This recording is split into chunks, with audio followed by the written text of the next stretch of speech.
Pemirsa, Desa Hutagodang menjadi salah satu desa yang dilanda banjir bandang di Kabupaten Tapanuli Selatan, Provinsi Sumatera Utara. Akses jalan baru bisa terbuka pada hari keempat pasca banjir. Dan untuk mengetahui informasi terkini, berikut liputan jurnalis Metro TV Joy Jones dan juru kamera Nur Ihsan.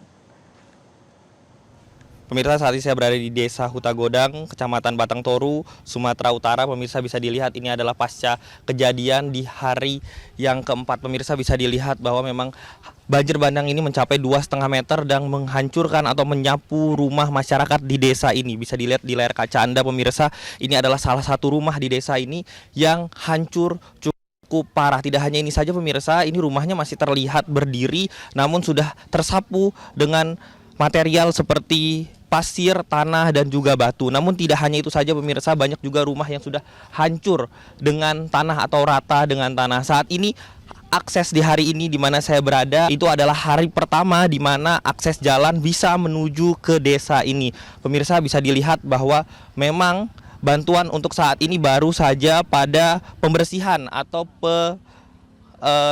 mengklirkan jalan supaya bisa dilewati. Namun untuk rumah warga masih kesulitan untuk membereskan karena pasir atau material lumpurnya cukup tinggi. Pemirsa, untuk melihat atau untuk mengetahui kejadian seperti apa di hari terjadinya banjir,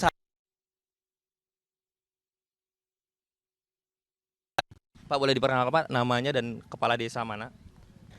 Ya, saya Kepala Desa Hutagodang, Kecamatan Batang Toru, Kabupaten Tapanuli Selatan, Sumatera Utara, atas nama Adamal Tampu Bolon. Ya, Pak mungkin bisa diceritakan Pak bagaimana kronologi dari awal hingga di hari ini Pak? Awalnya Selasa pagi jam 4 telah terjadi adanya gejolak banjir setinggi 0,5 meter. Setelah itu surut lagi. Setelah itu kira-kira jam 7 naik lagi mencapai 1 meter, udah itu surut lagi. Pas di jam 9 naik lagi.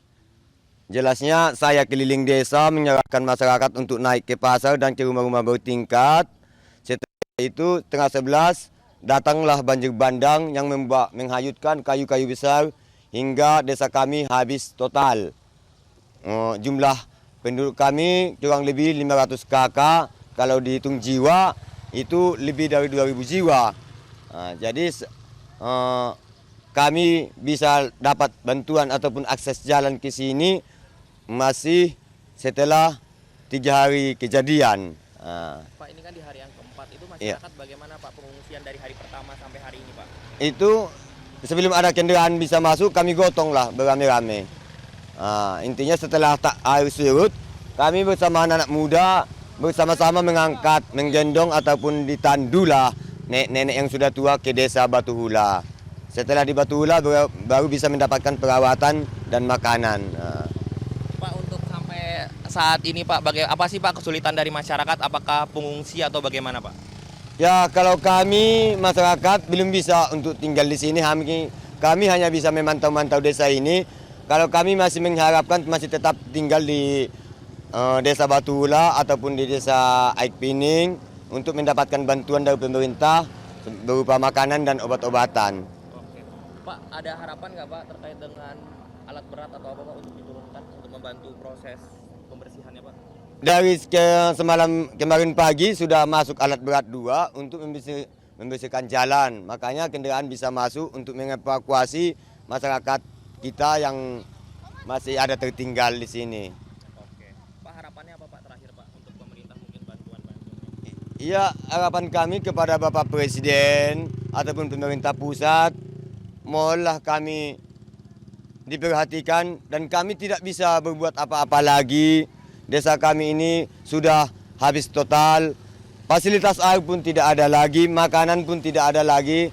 Intinya kami membutuhkan bantuan ke depannya bagaimana supaya kami masih bisa tetap tinggal di desa ini. Baik akses air minum ataupun tempat tinggal kami sementara. Tidak mungkin kami selamanya tinggal di desa Batu Hula. Pak terima kasih Pak telah berbagi bersama pemirsa Metro TV. Nah itu tadi pemirsa wawancara saya dan kronologi bagaimana kejadian terjadi di hari Selasa dan hingga hari ini. Tentunya desa ini sangat membutuhkan bantuan sekali pemirsa, terutama untuk air bersih dan akses atau bantuan untuk membersihkan rumah mereka. Dari Sumatera Utara, Joy Jones, Iksan, Metro TV. Kepala BPBD Sumatera Utara Tuata Ramajaya Saragi mengatakan sampai saat ini warga terdampak banjir masih bertahan di pengungsian di Sibolga, Sumatera Utara. Akses jalan darat ini memang masih diupayakan oleh rekan-rekan dari Balai Besar Jalan Nasional, kemudian dari Dinas PU Provinsi dan Dinas PU setempat. Jadi memang sampai hari ini mereka masih berupaya dan kami lakukan kondisi terakhir adalah banyak terdapat timbunan-timbunan longsoran di jalur Tarutung Sibolga, kemudian jalur Tarutung Sipiro dan jalur Padang Sidempuan Sibolga.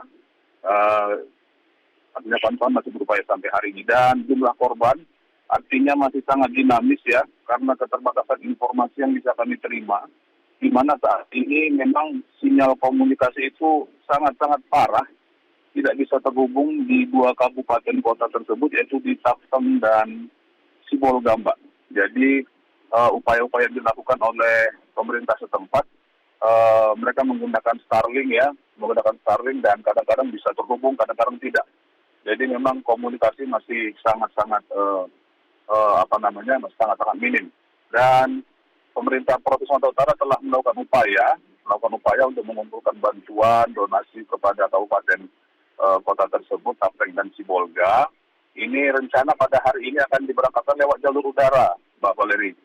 Akan diberangkatkan lewat jalur udara, itu bantuan Gubernur Sumatera Utara sejumlah kurang lebih beratnya 15 ton, terdiri dari bahan-bahan pangan cepat saji, kemudian obat-obatan, peralatan-peralatan pribadi, dan obat-obatan, kemudian juga hal lain yang dibutuhkan oleh masyarakat terdampak. Dari laporan-laporan yang kami terima bahwa kami akan terus menggali informasi ya, bagaimanapun caranya, apakah itu melalui komunikasi yang kadang-kadang muncul, kadang-kadang tidak, kemudian masyarakat yang ada menembus jalur tersebut. Kondisi masyarakat memang saat ini di lapangan, khususnya di kedua kabupaten kota tersebut, Taptem dan Sibolga, saat ini masih bertahan di pengungsian dan beberapa ada di tempatnya semula untuk mungkin ya menjaga barang-barang lah. Dan kondisinya memang saat ini secara umum bisa dikatakan stok pangan menipis, makanya diharapkan sekali bantuan dari seluruh rekan-rekan atau mitra-mitra yang ada di seluruh wilayah Sumatera Utara, khususnya untuk bisa memberikan bantuan donasi.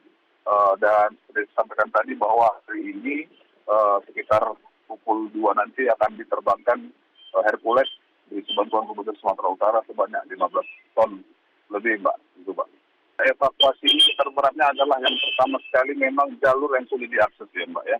Jadi bersama rekan-rekan TNI, Polri, mitra relawan, kemudian BPBD setempat, ini hal terbesar yang kita sulit lalui adalah jalur evakuasi ini belum ada sampai sekarang.